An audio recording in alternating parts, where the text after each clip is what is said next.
Positioned at the heart of moral philosophy lies the question that has haunted thinkers for centuries.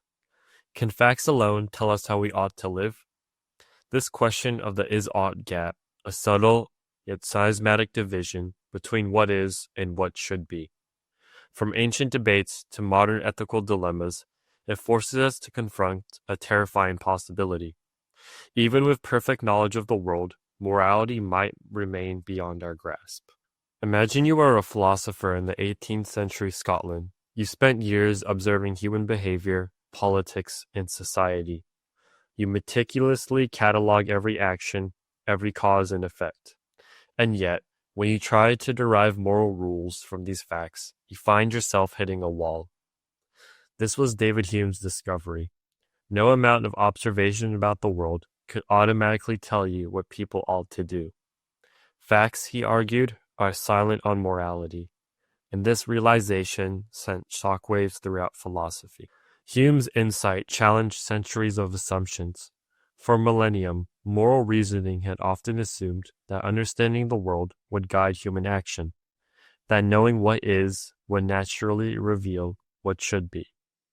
But Hume shattered this bridge. He didn't deny that morality exists or that ethics matter.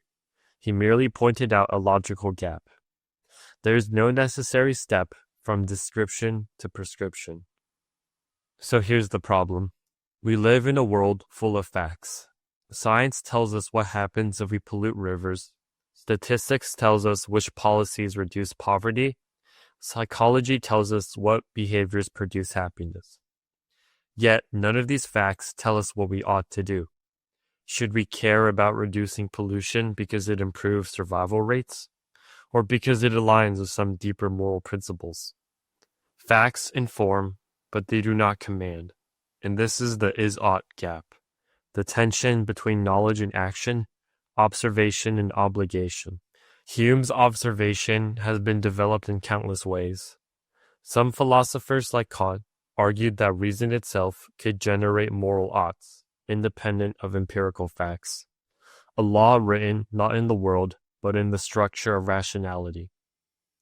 Others, like Nietzsche, challenged the very notion of objective morality, insisting that our values are human creations, subjective and evolving. Modern debates extend this tension into AI ethics, bioethics, and global policy. Even with the perfect predictive models, algorithms cannot tell us which outcomes are morally right, only what will happen. Why does this matter for your life? Every day we confront facts and try to turn them into guidance. Eating vegetables is healthy, so we do it. Lying hurts people, so we try not to lie. But the so we do it is not automatic. Somewhere in your mind, you translate facts into values, desires, or moral principles. Understanding the is-ought gap teaches us humility. Facts alone are insufficient. We must choose which values to adopt and take responsibility for bridging the gap ourselves. Some have proposed ways to narrow the gap. Consequentialists argue, if we accept that well-being is a moral goal, facts about outcomes can inform us what we ought to do. Virtue ethics argues, cultivate character and judgment, and facts guide action through habited wisdom. Stoics, too, emphasize focus on what is within our control, letting reason guide conduct.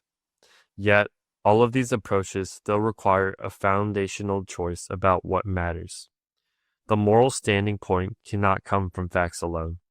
Consider a modern ethical dilemma: climate change. Scientists can model the outcomes of emissions, predict disaster, show who will suffer, but these facts alone cannot enforce action. Some nations prioritize economic growth over environmental responsibility. Individuals debate lifestyle choices. Facts illuminate consequences, but morality must step in to convert insight into obligation.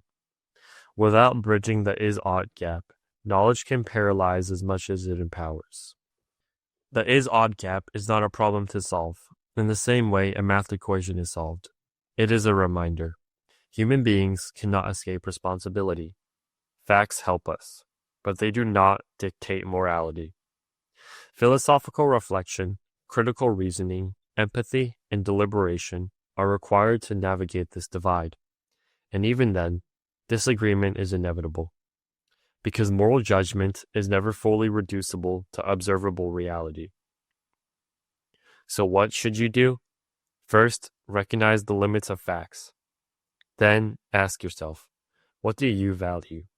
How do you translate what is into what ought to be? And finally, embrace the challenge. The is-ought gap is not a trap, but an invitation to think, reflect, and act deliberately.